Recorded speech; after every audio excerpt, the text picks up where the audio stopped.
Valerie Chapman is the co-founder and CEO of Ruth AI.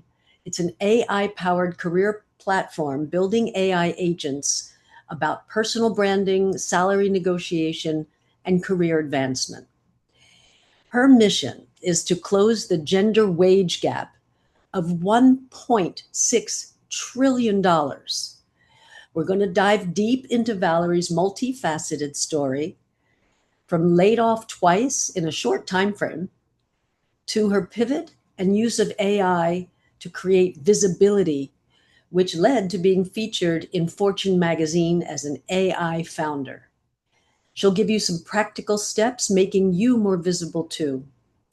After a conversation with OpenAI's CEO Sam Altman, which is a feat in and of itself, her Fortune magazine op-ed about the gender gap has become the defining piece in the national conversation about women and artificial intelligence. Her personal branding, this is incredible. Her personal branding has led to over 150 million impressions across platforms where she teaches women how to use AI. And she's also been featured in Ad Age, CNBC, and Harper's Bazaar. So we'll talk about the how and the why she created Ruth AI, actually called Ruth App.ai. You'll hear insights, tips and tricks, and how-tos all along the way as her story unfolds over the next hour. So with that, Valerie, come back. Yes, thank you so much, Deborah, and thank you to everyone who joined the call. I'm super excited to share about the journey. It's definitely been quite a wild ride over the last few years, but I feel like I've learned a lot of insights and super excited to share today. In a very short amount of time. You're a quick learner for sure. Yeah. So, all right, let's start off with your origin story. Let's talk about the layoffs, or at least the last one. Well, no, talk about both. Talk about both. Yeah. So my first job ever, it was at the World Trade Center, and I thought I had made it. I had graduated NYU. I was so excited to get this sales role. I wasn't really being paid much. I was maybe making $60,000, but it was in this, of course, an architectural masterpiece of a building. So I'm arriving and I'm working there, and I'm learning so much, and I'm so excited about it. And then after just about 4 or 5 months, I get I log into my email and it's not working, and I'm like, oh. Okay. And so that was kind of my introduction to the world of corporate America, if you will. And that was my first layoff. And so from there, I quickly had to be like, okay, what do I do? What's my next job? And then I went on to work at Compass, and then worked after that, I was like, oh, okay, I don't know if that's what I want to do. And then got another job at an influencer marketing agency. And that also ended up leading in a layoff after just being there for 3 months. And so even though I was, always a very high performer and, always putting in work, usually, trying to go above and beyond. So at that role, even though it was a sales role, I was making content because they were like, you need to position yourself as a thought leader to bring more awareness to our company. And so I had taken that under my wing, if you will, and I went on ChatGPT back in 2023 or so, and I put in my resume and I said, hey, help position me as a thought leader in X, Y, and Z, because it was just a part of that job. And so I was posting. Within 3 months of posting on LinkedIn, I had amassed over 3 million impressions, and I was getting ready to tell my boss about how excited I was and how I wanted to do this more. And then that very same week, I was told that I got laid off. So and so at that point, though, I knew that I was onto something. I knew that I was gaining traction, that people were resonating with the messages I was putting out there. And I just decided, like, I never wanted to give anyone the opportunity to lay me off again. And, I gave myself about 3 months to build the infrastructure of a one-person business. And I used AI in those very early days to build that infrastructure, and went on to help women entrepreneurs position themselves as thought leaders. And then that kind of led to me building Ruth AI, which is the software where the mission there is to help position any woman as a thought leader and ultimately to help close the gender wage gap. So I'm excited to dive in a little deeper there, because of course it's a systemic problem that's not just going to be solved because more women post on LinkedIn. So there's definitely a lot for sure. And I'm so happy to have you share that mission because it's also very close to the heart of lean in. Yeah. Yeah, definitely. I mean, I was watching a lot of Cheryl's interviews like in those early days and just was very inspired by the message and definitely think that we need more leaders like talking about these things because it's not going to be the male tech founders who are going to be advocating for us as we've seen. For sure. Okay, so you said a lot. You kind of went from A to Z very quickly. So let's go back a little bit. Um, so after these layoffs, you said you gave yourself 3 months to build the infrastructure for Ruth. Can I Hmm. just call it Ruth for the moment? Yeah. Um, RuthApp.ai for anyone who's interested. Um, go back to how you made a pivot in your thinking. I mean, at first, when you get laid off, it's kind of disappointing to say the least, if not incredibly sad and a little Yeah. scary. So, what was your mindset like that said, I'm going to just do something else? Actually, you said that. You said, I don't want to ever be laid off again. But bridge that gap. Yeah, so I didn't get laid off and then immediately have the idea for Ruth. Actually, what happened was I was living in New York, one of the most expensive cities in the world, and I was like, okay, I have rent to pay. Don't necessarily come from, parents who are going to pay my rent. And so I actually first started off by leading workshops. I knew that I could make several thousands of dollars by doing consulting with women founders and kind of doing that work. So I would lead workshops for different nonprofits and then do one-on-one. So that was my primary income stream at first. And then I was also simultaneously making content. So I would make content, it would help me get clients on LinkedIn. So we had like kind of an inbound situation going on. But the idea for Ruth actually didn't come to me until about March of last year. And so I got laid off in like about October, was kind of doing the workshops and whatnot for all those few months. And then in March, I realized I was like, there are so many people that need this help. I was getting DMs every single day from women being like, can you help me? Like, and I just didn't have the bandwidth to help as many people. And Right. even like the workshops, like I was talking to rooms of sometimes 50, 100 women. And I still felt like the demand was so much higher than that. And so that's when the idea for Ruth and building a software for it really came to me. And around that same time, we started to see platforms like Lovable and the rise of vibe coding come to market. So I was able to kind of create and iterate and design things a lot faster than was previously ever possible. Okay, so let's assume for the moment that there are some people who are watching us right now who aren't familiar with things like Lovable, etc. So I'm going to ask you to even go back a little bit before all of that, because I think there might be people who are interested to hear about the whole idea of the need to create more visibility and the kind of how you did it. Yeah.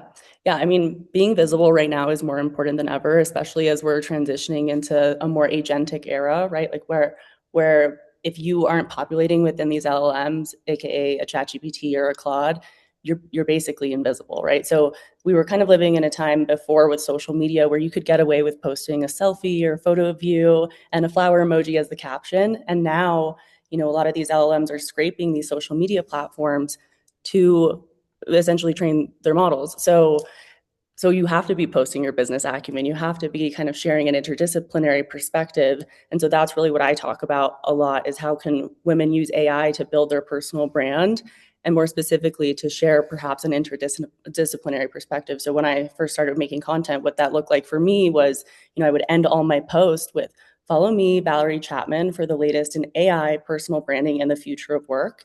And that was one of the things that I would coach women on is like you want to make sure that you're picking kind of like these three main pillars that people will look to you for the answers from. Whereas Mhm. if you're just talking like, oh, I'm an AI expert, like there's a lot of people who are talking about AI, but there's very few who are talking about the interdisciplinary connection of maybe those three things. And so whether you're a founder in the social impact space and perhaps you like social impact or you like entrepreneurship and you like talking about startups, it's about like how can you take all those three things so that you become one of one as opposed to one of 100. Okay. So I'm going to ask you to give a little bit of an example. I had someone write in and saying they wanted to start a business of what was it? It was an what does she call it? An organic artisan. I couldn't come up with the word. An artisan bakery. Okay. Okay. So what should she do? If you can give some concrete kind of steps that maybe others could also extrapolate into their own questions. Yeah, for sure. So one of my favorite things, probably the thing that like changed everything for me was actually I had done a course by this guy named Justin Welsh. And he has a course where he talks about kind of how to make money from being yourself on LinkedIn. And I watched only maybe like 25% of this course that I bought. And it was all I needed to like learn these little tiny tips. And the first thing is everyone has a bio on Instagram, everyone has a headline on LinkedIn, but they're not actually articulating who it is that they help. So I quickly changed my headline from, marketing and sales associate or whatever my role was to Uh-huh. who I help. So I changed it to I help women leverage AI to build powerful personal brands. And what that did is essentially like this formula. So you're doing I help X, Y, and Z, do X, Y, and Z. And I think that's something that any woman should do is like really figure out who it is that they help. And Hmm. what that does is it increases their inbound. So I was getting more messages because people were like, hey, can you help me with my personal brand? Whereas if I was doing that secretly and kind of behind the shadows, but my LinkedIn was front facing as I was some sort of associate, then I wasn't going to be getting those inbounds. So that's a tiny Right. that goes a really long way. And then it's also like the follow me for X, Y, and Z. So those kind of two things together work in tandem. And then as you continue to get content out there and post about those things consistently, then you become top of mind to the people that are watching you. But Right. it's all about like how do you create those systems that you can work a lot smarter rather than harder. Okay. So you said that you use ChatGPT and you were using it for what? For actual like content, for actually creating the verbiage that you would post? So initially, I actually started using it to kind of connect the dots of my like more nonlinear career path. What I found actually in talking to so many women across the country is we often have like so many different things that we've done in our career, and then we Absolutely. struggle to articulate how they all connect. And so I Mm, actually started off by like putting in my resume and I was like, hey, can you find the through lines here? Or like if I could only solve one thing in the world, like what should it be for me based on my experience?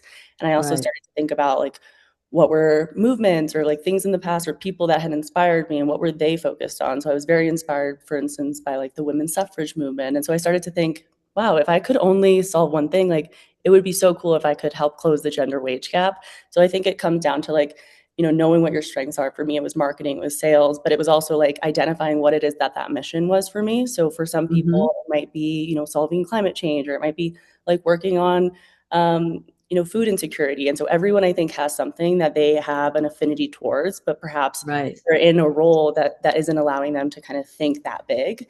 And so I kind of took a step back and was like, we only have one life. What do I want to do in this life? And when you're experiencing a layoff, you kind of have the freedom and the time to For dig sure. deep, ask yourself those Yeah. questions. So actually I want to go back to like that example that you mentioned of the woman who's starting a bakery, because for that, like you would think, oh, like let me not post on LinkedIn, I'm starting a bakery, that doesn't make any sense. But actually, Right. because no one's doing it, it becomes even more compelling and more interesting. And so I think there's something interesting about like when everyone is zigging, like you want to zag. And I definitely like moved Right. that way. So for the bakery example, I would change that headline to, I help people enjoy awesome pastries, or something like kind of like cheeky and fun, where like immediately they understand what it is that you do. Whereas like I'm a bakery owner is just like not as compelling. And I think Right. that like the word I help just really magnetizes people towards you, because they see like, wow, this person already wants to help me. So they're also able to kind of build this like parasocial relationship with you right off the bat because they see you as someone who's willing to help them. That makes sense. So the idea is know your audience and define your benefit, right? Yeah. Or the what's in it for me, for them. Yeah, it's so important to own your narrative, right? That's why like we have to say those very specific lines and we have to say them repetitively. Like I had been in the content space for 10 years, but I was never able to make an income off of making content until I started posting on LinkedIn. And that's why I became so obsessed with telling more women that they needed to show up on that platform, sharing their business acumen, despite whatever industry that they're in, is because Hmm. there is so much potential there and there's so much buying power and decision making that exists on that platform, and also just a lot more information that you can gather on the people who are watching your content. Whereas on Instagram, like you don't really necessarily know where that person went to college, You don't know Hmm. who else they're connected with. So there's so much more information that you can actually dive deep into. And my sales background, I would say, is what really helped me kind of navigate that and really take advantage of all that data as I was building my own company. Right. And for those who may, if they're living under a rock, not be on LinkedIn, which I doubt anyone who's watching this is not, but you're talking about the analytics that they Yeah. provide. Yes. Yeah, like the analytics, but also, I would go, for instance, on your page and I'd be like, okay, let me know everything about Deborah, right? Like you can see like things that they're interested in. There's a lot on that page. And then when someone is also making content and writing consistently, you can learn so much about a person just by, kind of immersing yourself into their like page. Right. That makes sense. Okay. Cool. All right. So let's talk about the whole issue of, and the something that you espouse a lot as being very important, getting in the room. Yeah. Yeah. I It's mean, a reminds me of the Hamilton song, in the room where it happened. yeah. You were definitely there with Sam Altman. So, Yeah, so that was a really cool experience. And it actually came about because I make content. Like, I'm so bullish about women making content. And it frustrates me when people are like, I'm just too scared. Like, I don't know, because there's so much upside to actually, kind of getting over that cringe mountain and actually putting yourself out there. So I had been making content, going on about a few years at that point, and I got reached out to by a woman at the OpenAI for Startups team. And she was like, I love what you're building at Ruth. And I was like, I was so shocked, right? I was like, this is one of the biggest companies in the world. And so it first off allowed me to build a relationship with her. And then when it came down to them hosting an event, they hosted their builder town hall at OpenAI's headquarters in San Francisco. And they mhm. were kind enough to invite me. And so my co-founder and I actually, were like, okay, we got this opportunity to go into this room. Like, let's take advantage of it. So I got in there. Of course, I'm like a little bit nervous. I sit front row. I'm like, I have to be front row Of because like course. I want to be able to raise my hand and ask a particular question that I had been prepping for like the last 3 days. And Uh-huh. so it's coming down to everyone's asking their questions, and I raise my hand and I ask Sam, how can AI be used to close economic gaps that have existed for decades? And I didn't think too much of it in the moment. I was like, of course I'm going to ask this question. But what ended up happening is I posted that clip on social media, and people were really kind of like, I think, a little taken aback that like someone would ask something so bold instead of asking about like a product feature or something like a little bit more Oh, generic. And so right. it was an opportunity that I felt like it was a moment that I really had to take advantage of especially as a woman, as a founder building what I'm building, wanted to take that moment and ask that question. And then from there, took that, it went viral. It went a bit viral on social media. And then I took that moment and I started pitching to different press outlets. I was like, we need to make this like a bigger story. And so that's how the Fortune op-ed came about. That was published in February of this year. Oh, I didn't realize it was, I did read it, but I didn't realize it was that recent. Okay. Yeah. When it comes to creating content, you just said you've been doing it for like 10 years altogether. Um, how, I mean, if you started 10 years ago, I mean, if one starts 20 years ago, then yes, there's a whole different, it's a different game because there weren't that many people doing it. Even Yeah. 10 years ago, the numbers were not as big as they are now. So you said you don't like hearing when women especially say, "Oh, I don't know if I can do it, I don't like putting myself out there."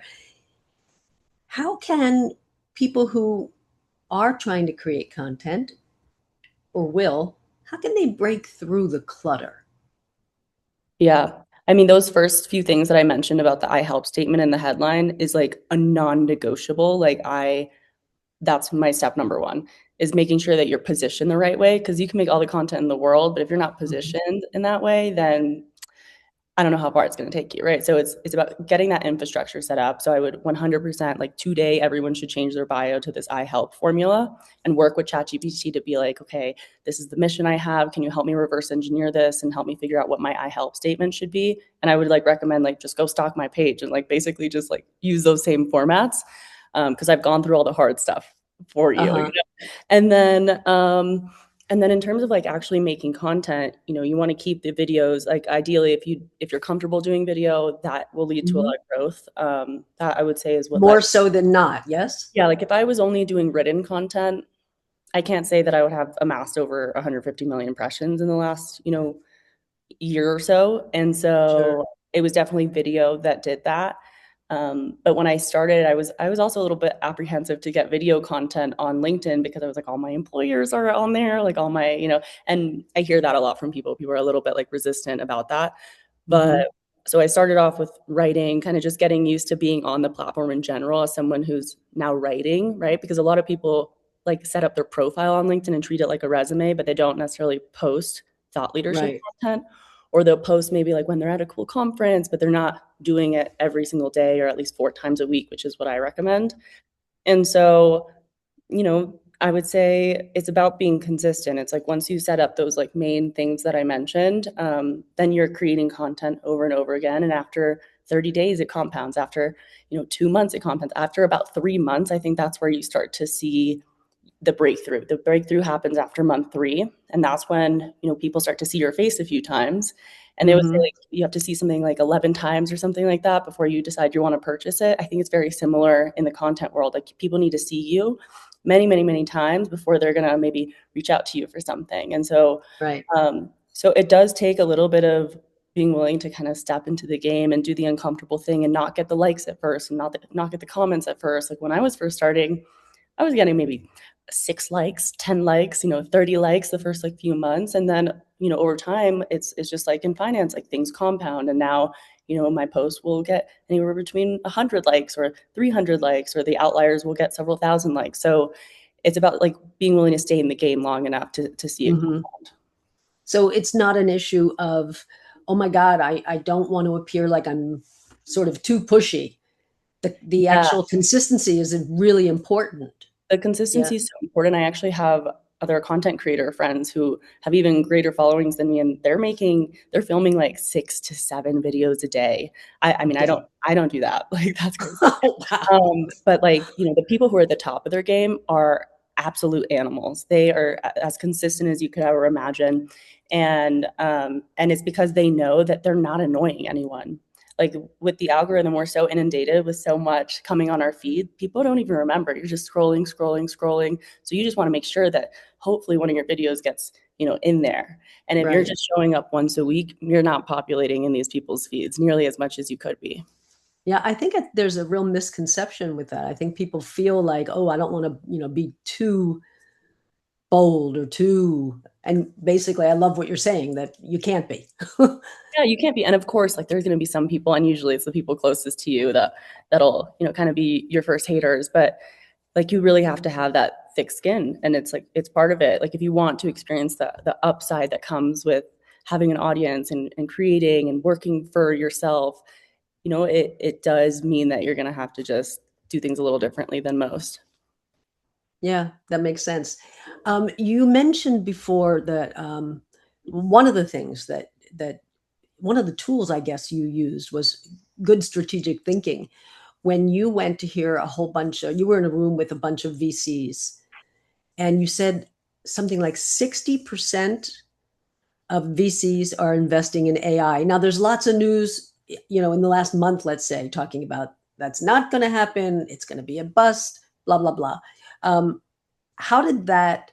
Well, how did that step fit into your building Ruth and doing Yeah. what you're doing? And how do you feel about the idea of, this isn't really going to happen? I'm Yeah. sure So you. I'm sure you don't agree with that. So, Yeah, so I mean, I didn't like go to school for AI, I didn't. But I have like a deep curiosity for it, and I think oftentimes that deep curiosity can trump whether you went to school for something or not. And for so for sure. me, about 2 years ago, I got the opportunity to get in the room. So this was important. I got in the room at the Forbes 30 Under 30 conference that was happening in Ohio, and one of the panelists was a venture capitalist, and she was talking about this AI thing, and no one was really talking about AI that much a few years ago. And so she Yeah. was like, yeah, like in our fund, like over 60% of the portfolio is all AI. And so I'm sitting there thinking, no one's really talking about this yet, but all the capital is going into this one industry. And so I'm looking at the landscape and I'm like, there's no content creators who are talking about this, but there's obviously a lot of Mm. money going into it. And so that's kind of was a big unlock for me. I realized, they're going to eventually need content creators to go talk about these consumer apps that are coming out. And so I think I had the foresight because I got in the room. So getting in the room, especially to conferences like this, whether it's Forbes or whether it's Aspen Ideas where I was just at, you get to be in rooms where these conversations are happening earlier than perhaps most of the public is aware. Right. And that I think was a really critical part for me. And then from there it came down to like my ability then to connect the dots, right? To take my experience in the influencer marketing space and to go, oh, they haven't tackled that yet. So I think I do have an ability of being able to kind of not like see into the future, but to recognize patterns. Hmm. And so I that's when I decided like, let me go reach out to all these AI companies. And so I used my sales skills and I created an Excel sheet and I said, okay, which are the AI companies that I would want to reach out to and be associated with? They're going to need a content creator. So I initially started off with just emailing a bunch of companies. And so I would email HubSpot and LinkedIn and Microsoft and all these companies. And I'd be like, hi, I'd love to make content about your recent, AI yada yada thing. And the reason I did that is because around the same time, I had discovered a statistic about how Gen Z women were using AI tools about 25% less than men. So all these things, all these data points were coming into my life at around the same time. I was connecting the dots and I realized, if a woman is, seeing another woman talk about AI, perhaps I could do my part to help close this gap. So it started off with using content to close the gap. And then that led me to building Ruth, which, for me is what's really going to allow this to scale and actually help close the gap at a more substantial level. Yeah, that makes sense. When you first reached out to these companies, would you say that you had already built your personal brand? Because you talk a lot about your personal branding, and Ruth offers a lot of information about personal branding. Do you feel like you've already established that brand, and that's what enabled you to sort of get them to even open up your email? I mean, I definitely wasn't starting at zero. Like I said, I'd been making content on Instagram and TikTok for the last, few years. Instagram for about 10 years, and TikTok probably about like since, COVID days. And so I built a Hmm. following, but not necessarily in AI. I was never talking about technology. I had videos that had gone viral for like interior design and like home stuff, right? So Oh, really? it also speaks to this like idea of like being able to pivot and being able to kind of be malleable, and also Hmm. owning the narrative, right? Like when you show up on the internet and you say that you're closing the gender wage gap, the world just follows that, right? But if you aren't bold enough to first say that thing, then Mm. the world's not going to say it. Like Fortune's not going to say it. CNBC's not going to say it. So it's like you have to say the crazy thing first, maybe when it feels uncomfortable or scary, or maybe you're still figuring things out, and you have to do it early. And then kind of things catch up and it becomes a self-fulfilling prophecy. Got it. Okay. Go back to the 25% Gen Z gap. That's interesting to me because I would think that the sort of older generations, there'd be a very big gap. Do you know if that's the case? Is there a wider gap? Yeah, so Gen Z women are actually a lot more apprehensive, and it's because of the implications of climate change. And I just think that they tend to be a little bit more cautious. And I actually just recently did a study with the Harris poll where we surveyed over 2,000 people in America to get their idea and their thoughts on how they're thinking about AI, how they're, whether they know that there's bias within these systems. And so I'm excited actually to share that with anyone who's interested in the next few weeks once we announce it. But there is like a lack of research, I would say, in terms of how women are looking at the technology. But what has come out is that they are, using it less. I think we're starting to inch it up, and I like to think that hopefully I've made some sort of dent in those numbers. But I mean, it makes sense, right? Like AI has been a boys' club. Technology and business, venture, all these kind of industries have traditionally been these like boy clubs. Right. But I think we are at an interesting inflection point now with, like I said, the rise of vibe coding, which allows people who maybe don't come from technical backgrounds to build software. And so I think that women are uniquely positioned for this moment and that we are going to see those numbers start to kind of level out soon.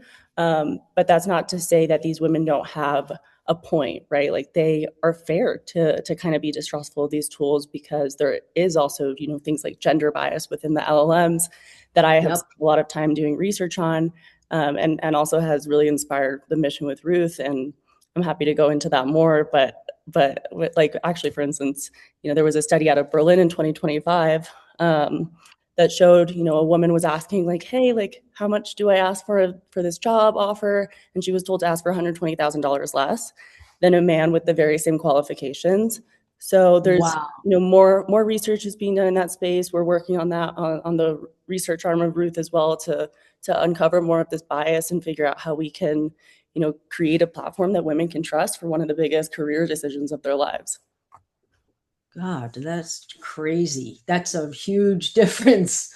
Yeah, and women don't know. Like even some of the women in the AI space that I work in and know and are experts in their field are unaware of this bias. And what happens is if women are just going to these chatbots and asking them for these things and they're being told substantially less, then those numbers really compound. And when a woman, for instance, doesn't ask um, when a woman doesn't negotiate their first salary out of college, for instance, they often leave up to $500,000 on the table over their lifetime. So it is a problem that I consider to be pretty existential when it comes to women's economic power. Yeah. Um, I just had a question in my mind and it went out of my mind. So let me ask you something else. Um, when, well, this is about the LLMs, and just in case someone doesn't know, the LLMs are the ChatGPT, Claude, Perplexity, etc. They're models. Yeah. What's interesting about the gender gap in terms of the information that those models are putting out, it's also, I think, because initially there was kind of a gap in the amount of women who were using these models. Because, for example, if these models are learning so much by what we as a population feed it, if Yeah. less women are putting information in and asking for response and massaging those responses, then these models are not learning the women's perspective and point of view. Make Hmm. sense? Is that Yeah. right? Yeah, that is definitely a big issue, but I think it also comes down to like the overall training data, right? Like AI is trained on all of the books and all the information in the whole world. And so when the history has shown that women have been, you know, paid less than men for like since the beginning of time, Good essentially, point. and that is being perpetuated within the model. So what I'm doing with Ruth AI and what our big mission is we're building out a negotiation agent so that women can come and negotiate their salary, but so that we're also building what I plan to be one of the biggest data sets for women's career negotiations so that we have clean data and women are coming in and saying, okay, I started here and then I asked for this because that data set currently doesn't exist. It's all melded in with men's negotiation. And so we really kind of need that separate one Mm, in order to actually fix the bias within the models. yeah, that makes sense. Um, where is the line? One of the things that we talked about earlier is about being vulnerable, and you talked about, there's a line somewhere between Yeah. how vulnerable can you be in the room, in your content, etc. How do you figure out where that line is? Yeah. I mean, I'm a big proponent of being vulnerable in content. I think it really, like I said, helps build that parasocial relationship and that trust with your audience. So, Hmm. right after I got laid off for the second time, like I knew that I wanted to take this awful experience that I was going through and hopefully like help other people feel seen, right? I knew that I wasn't the only person going through a layoff. Sure. But I did know that perhaps I would be the only one bold enough to talk about it. And so I knew that that was something that I could lean into, no pun intended.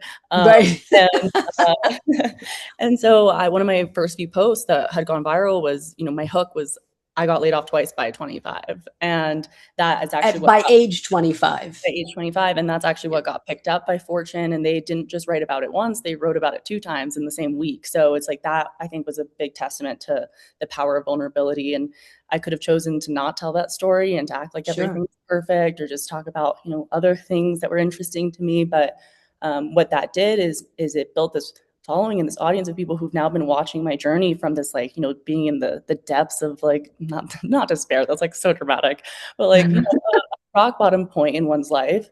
Mm. There's a lot of uncertainty, and now this audience has followed me through, how I've taken that and transmuted it to build this company. And so I think that there's a lot there if someone is willing to kind of do the uncomfortable thing, which is be Hmm. vulnerable and honest. Are there any um, videos that you made that you regret showing that much vulnerability? No, I don't. I'm not someone who like lives with regret. And I also know like you're not going to be for everyone. Like I would make these videos that were like my day in the life as a Gen Z woman in business. And so Uh-huh.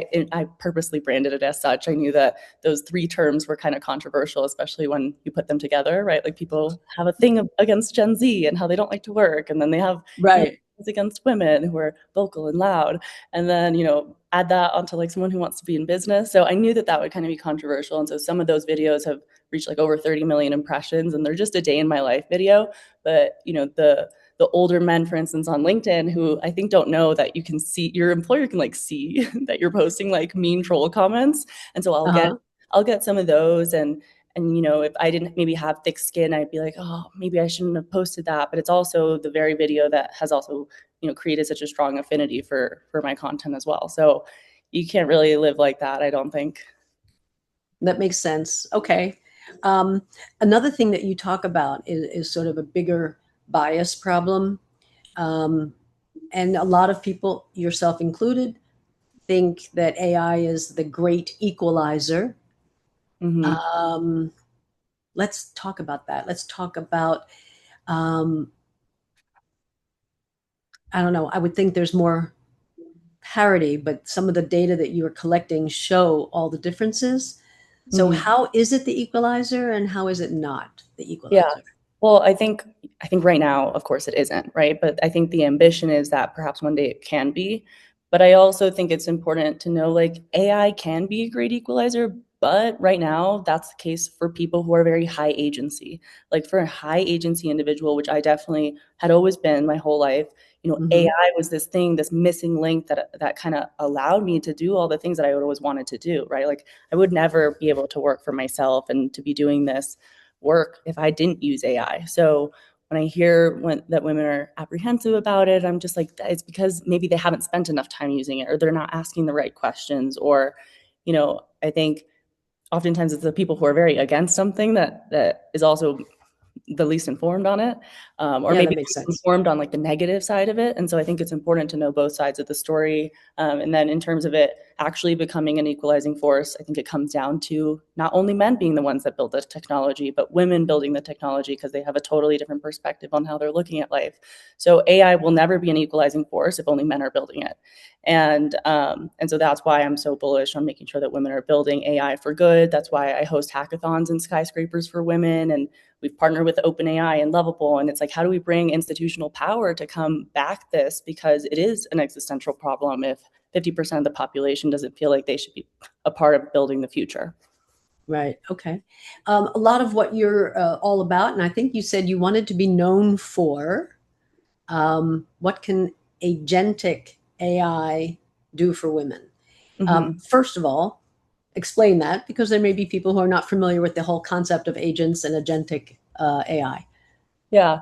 So I think right now we're at the point where like a lot of people are talking to their chat bots. They were like, using it to craft and write emails. And now we're kind of to the point where things are becoming agentic, which means AI can actually complete the full blown task. And so it's getting there. Like it's still getting there, right? Like we've seen it with um, the cloud bots and like all these different things. But I am building Ruth with this idea of like, let's build agentic AI for women, for women's career problems. So like, how can we help them become thought leaders and do that agentically, which means like they shouldn't be sitting there for 2 hours trying to figure out what to post, right? Like the software should know enough about them to kind of be able to be like, hey, today you should probably post about this because you just got promoted last week. So why don't you make this post about this promotion? And it's already kind of written and drafted. And so you almost have like the second brain or this like coach who it's almost like if someone was able to work with me as a consultant like 24/7, right? And so Right. that's really what I wanted to do. I wanted to essentially replicate me a bunch of times so that I could help as many women as possible. And I think that there's a lot of industries where that could be the case too. And I just happen to be focused on, the gender wage gap and thought leadership Hmm. women and the negotiation side of things. Can you give some examples for people who are watching, who are in lots of different industries and have different needs, if you will? Like, how do you go about creating an agent to do the work for you? Essentially, the way I talk about it, it's like having an assistant that Yeah. you say, I want something done, and you pass it off and it gets done. Yeah, I think to start, like I know a lot of women have recently gone from ChatGPT and to Claude. They just like prefer the company as a whole. I suppose from like an I'm one ethics of them. perspective. So I think like for people just starting off, one of the things that I did, for instance, is I created a Claude project very very early on, and I called it like Valerie's personal brand. And I had Explain told what project is. It's like instead of just having a like opening up a new chat and being like starting a new query, you want to create a project, which means that you're basically you can create a. What I do is I create a Google Doc, and I'm like, this is who I am. I'm Valerie Chapman. This is my mission. These are the things I want. I want you to make content for me on a weekly basis, or like provide topics for me. Or you could also make an agent that's like, I want you to just research the web on these and these topics. So things on the gender wage gap, things on newest AI things. And so you can create agents for all sorts of things. You can create a research agent, you can create an agent for your newsletter, so that you don't have to be sitting there writing the newsletter every single week. So there's just ways to kind of optimize the workflow. And it all starts kind of by digging into like a Claude project, and kind of telling it what you want the task to do on a continuous basis. And if you don't know how to do that, then what I would do is I would go to the chat and I would go, hey, I want to create a Claude project. So I think AI really at the end of the day is all about your ability to reverse engineer what it is that you actually want, because AI just Mm, give you the roadmap to actually like execute it. It'll like basically just give you the instructions. Like I didn't know how to make a Claude project, but I asked my chat and I was like, okay, help me. And so I think a lot of people kind of overcomplicated, or we hear agentic and we tune out, but all it really means is like you're creating more efficient workflows. right. It's interesting because you say you talk a lot about reverse engineering, and it makes total sense because in business in general, I think a lot of people use the phrase "begin with the end in mind." Mm-hmm. So it's essentially that. So if you know what you want, if you have your goal, if you know what the output should be, um, I think that's a great tip for everyone. Just say this is what I want, and then say, and how can I get you to help me do it? Yeah, because I think, you know, just as a woman myself, like I've had to kind of figure out like how do I go from like why am I making myself smaller in certain rooms, or why am I not thinking as big here? And so I had to have like a big mindset shift, where I really started to be like, okay, let me think as big as possible. Let me think that I can close the gender wage gap, and then let me go figure out how to do that. And I think that women's brains, like I mean, it's a big generalization, but I think a lot of the women, at least that I've encountered, their brains think that way. And so when Absolutely. we give a woman permission to go like think really big, think as big as Hmm. you can. What is the mission that like literally you would think is so bananas if on your deathbed you like pulled it off? That's where I Hmm. want them to be thinking, because now we have a technology that literally lays out the framework. So you don't need to, grow up around entrepreneurs to know how to start the LLC and to do all these things. You can genuinely just ask the chatbot, about how to execute this crazy idea. So like another example is like I was laid off, and so I had to go, okay, like I want to make ten to $15,000 a month, like doing this and this. Can you help me reverse engineer it? Like, how would I go about this based on my current experience? And so it starts to give you ideas. And so if you're someone who's good at kind of seeing a few options and picking the best one, then I think AI was made for you and is only the beginning of what you can do. It's what you're saying about thinking smaller than we collectively should, is absolutely a huge issue. Even in applying for jobs, women will only apply for jobs that they feel they can do. I think it's 94% of what's in the job description. And Yeah. again, I mean, it's based on data, but we're also, being broad here. Men will apply for a job where they only have 60% of those Mhm. skills or experiences. Yeah. So it's huge what you're doing. Yeah. Um, you This is a great tip, and I hope people are really paying attention to this. The idea of create your goal, figure out what you want, whether it's a big BHAG, big hairy audacious goal, or if it's just a particular task goal. But the idea of using the chats, using Claude, using Perplexity, etc., and asking it, how do I get there? But what kind of, if you could be a little more specific about the kind of information you need to put in so that Mhm. it knows you, clearly your LinkedIn profile. Um, but people talk about things like brand voice and Mhm. other kinds of elements. What should people be thinking about? Because this is something I think, correct me if I'm wrong, Ruth, when it's launched officially, which is when? We're putting out our beta the next month. Okay. Yeah. Um, so when it's launched, it is going to help create the personal branding, Mhm. create the where should I be on the salary thing. Yeah. Um, so what elements need to go into your project, let's say, in order for it to know you well enough to give you good information? Yeah, I think it really starts with, first off, you have to have a big vision for yourself. Like AI is not going to tell you who you necessarily should be. Like I think that's something that intrinsically should come from you, and that's where like the co-creation with AI comes into place. Like you need to think of yourself as an art project, as like how can I create the highest version of myself? And so with that, you want to tell AI what that version of you looks like. It's almost like vision boarding, but you're just writing it all down. So Mm, I would start hmm. off probably with one of those exercises of like, tell me who you actually want to be. Like it's great. You're maybe like, maybe you work at a coffee shop, but like, what do you actually want to do? Right. And I think you Hmm. start telling the chatbot that. And I think where people make the mistake is they tell the chatbot where they're at without providing the vision for who they want to be. And AI is not going to know that because it's so Right. intrinsic within who we are. And so I think it starts with that. And then from there, you can create documents, Google Docs, like get fun with it, like make it an art project for yourself and be like, okay, what does that person sound like? What do they talk about? What do they wear? Right. So like for me, like I wear blazers all Really? the time. It's like a part of my, brand. But those were things that I, talked to ChatGPT about and figured out like, oh, that does resonate with me. And I would want to take that approach as opposed to maybe wearing dresses all the time and that being my brand. So I think there's very strategic decisions that we can make, and they make a big difference in terms of like how the world perceives us. But if we don't sit down and take the time to be intentional about that, then we're going to go through life not being who we always wanted to be. So I would say like make a big old document about that and then put that in your Claude project. Then it'll have the context of that. And then from there you go and you ask it like, okay, yeah, I'm currently a coffee, I'm currently working as a barista, but I told you Right. the vision of my life, and so now help me walk through this, help me talk through it, and all those sorts of things. Will your platform, first, let me go back. I'm a little bit surprised that you're saying something like you should even say, what your dress style is. I don't mean dress, I mean dressing style. And I bet a lot of people who aren't creating this for themselves already, I struggle to think about all the different elements.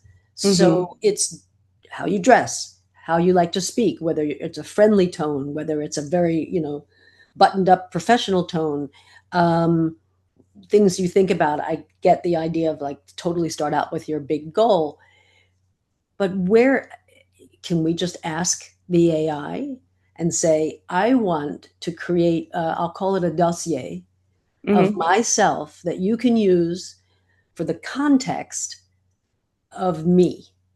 Mm-hmm. So that when I ask you questions about me, you go to this dossier, file, folder, whatever you want to call it, project, Yeah. and you're making suggestions based on that. I'm struggling right now to think about what are all the things beyond what you just said, because I Mm-hmm. think in order to really do a good job of having a lot of context, you have to put a lot of stuff in there, not just a lot of documents, but um, like what categories should people be thinking about to put in there? I guess that's Yeah. what I'm asking. And there's a lot of talk right now about creating a second brain. And I think people think that that means like, let me give it every document ever. And I don't think that's what you need to do necessarily. I think, you create one master document and you're like, this I feel very confident about. And then from there, the chatbot is very smart. It's trained on every information in the whole world. So I think Mm-hmm. it definitely doesn't need to be something that you like overthink or kind of spend too much time on that, on like the actual uploading. Like I actually think that would end up kind of being a waste of time. I think you want to create one really strong document and then you want to be like, okay, I want you to act as a personal brand strategist and a marketing expert. And I want you to look at me and analyze everything about me. What are my downfalls? Where are the places that I can improve? Or here's a screen, and then within this chat, you can add things like, here's a screenshot of my current Instagram page. Can you audit it? Can you roast it? Can you tell me, based on who I told you I wanted to be in that document, how do I change my page, or what are the pieces of content that would help position me in that way? And I think it's just then about kind of talking back and forth, having it be the thought partner. And from there, if you're receptive to the information it's giving you and you have that taste and you kind of know what the next move is, then it really comes down to like your ability to ask the next best question. Like AI is a great and a powerful tool, but at the end of the day, it's only as good as the person asking it the questions. Right. That makes sense. There, speaking of tools, you said something once about um, what was it? It was spending money, actually investing in some AI tools.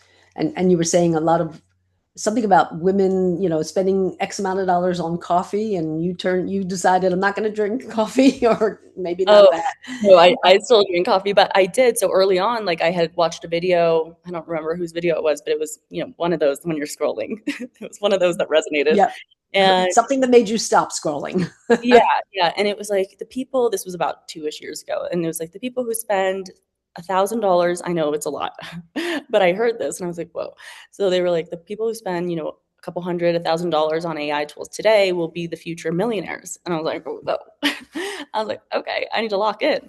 And so that from there, I became very curious about all the different AI tools. I was like, what are they all doing? Like, obviously, they're all making, things more productive. And that's like the whole reason why AI has gotten as much investment as it is because the whole productivity spiel.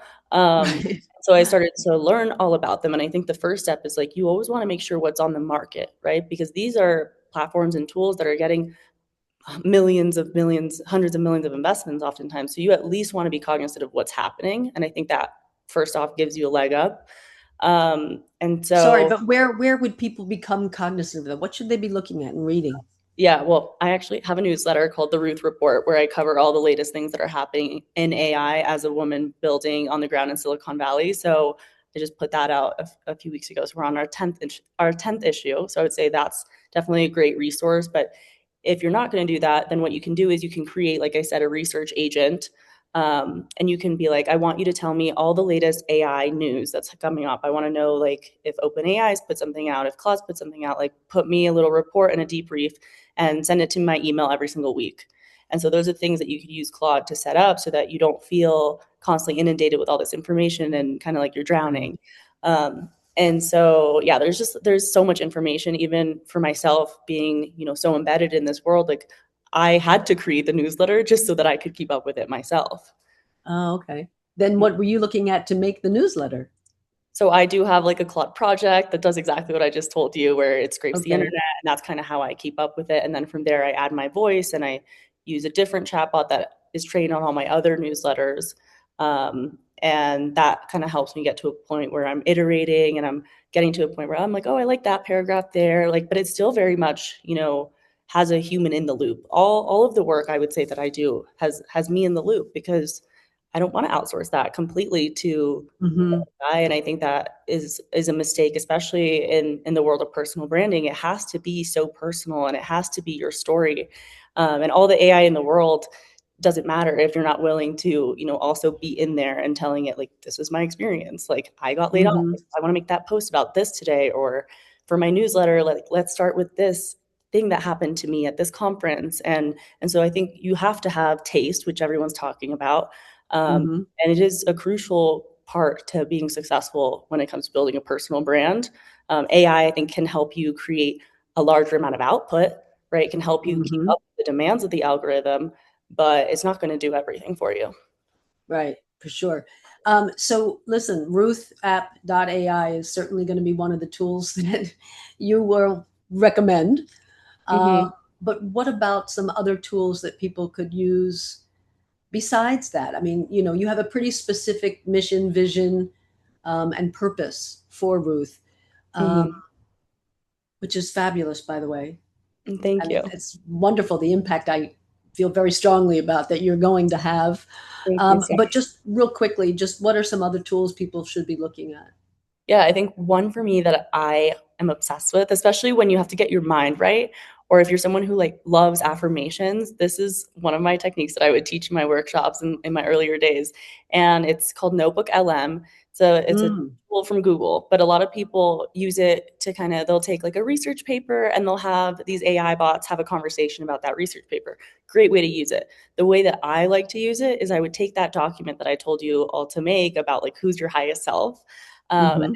And I would have the Notebook LM make a podcast about you as if all those great things have already happened, because then what you can do is you can train your subconscious to think that it's already happened. So if you have aspirations, for instance, to open up a bakery or to be on the cover of Forbes magazine, you want to write it as if it's already happened, kind of like a vision board, but you're going to have these two AI podcasters talk about it, and you'll be listening to it while you do your makeup or just as you're, making dinner. And before you know it, that makes such a big difference in how you're perceiving yourself. And the way that you perceive yourself is also going to translate to the kind of content you make. So for me, like in those early days when I was like, I have to position myself as a thought leader, I was like, what? I just got laid off. Like, I don't know what you know what I mean? Like, so I had to kind of, excuse me. I had to, oh my God, I think I'm like losing my voice. We're going to end in 4 minutes, so you're good. I had to like brainwash myself essentially. Um, Right. and so I would, That's a great mindset shifter. I yeah, love that. But hold sorry. on. No, I'm going to talk for a minute so you can just swallow and catch it. Okay. Notebook LM, what you're saying, and I have heard this before, I haven't done it yet though, enables you to, when you said have these podcasters sort of have a conversation, it's not going to some other real person podcaster. It's the Notebook LM creates this audio, Correct. two, I'll call them bots, talking to each other about you. Mm-hmm. And that makes, I love that idea. I am definitely gonna do that No, because it's so it's a good. Good. wonderful way to give yourself that self affirmation. And when you have those down days of, oh man, I didn't get in that room, Yeah. or I didn't get that task done, and ugh, I wish I could do more. Keeping listening to this, really, I think it's interesting. It could really make a difference. Yeah. And those things, they matter a lot, right? So what I was saying before I was choking, is that when I was first starting out, I of course was dealing with those same feelings of not feeling as confident. And so what I would do, and I think I really credit it to kind of why I was able to even amass 3 million impressions within those first 3 months, is I would do my makeup and I would be like, I'm a LinkedIn thought leader. Millions of people care about what I have to say. Like I would just say it, even though like it wasn't true. Like I had no followers, Uh-huh. no impressions. And it allowed me to like show up and make content in that same vein that like I was that person. And so you can't expect to just wake up and be these things, right? But now I look back and I'm like, whoa, those things that I was doing 2 years ago, like now I'm interviewing like huge founders and I'm at these big conferences and I'm getting written about, and people look at me as if I'm a thought leader. And so yeah, That's I think amazing. there's so much power in that. I hope to continue to spread that message. You will, I think, with Ruth app.ai. Somebody's loving this. Melanie, I think I saw. Okay, so we are out of time. And just to reiterate, Ruth app.ai is Yeah. beta test launching in a month, you said, or in a couple of weeks? Yeah, in the next month. And if you want to join the wait list, it's like Deborah said, it's at ruthapp.ai. And then please follow me on my socials, message me. I'm always answering. I try to answer as many messages as I can. So would love to stay in touch with everyone. That is great. So thank you. Yeah, Uh, thank you, Deborah. And thanks so much Thank to you everyone. for sharing your story. It's a great one. It really is a great, powerful story. So Thank let's all get on the bandwagon, shall we? And just want to do a little plug for next month and the month after, mid July to mid August. I'm going to be having a sort of mini series, if you will. There'll be 4 parts of learning about specific AI, specific things you can achieve with specific AI models. So stay tuned. Go into leaninnyc.com and you'll see some information about that. And thank you all for joining. And I hope you got, and I know you got a lot out of this. Take care, you. everyone.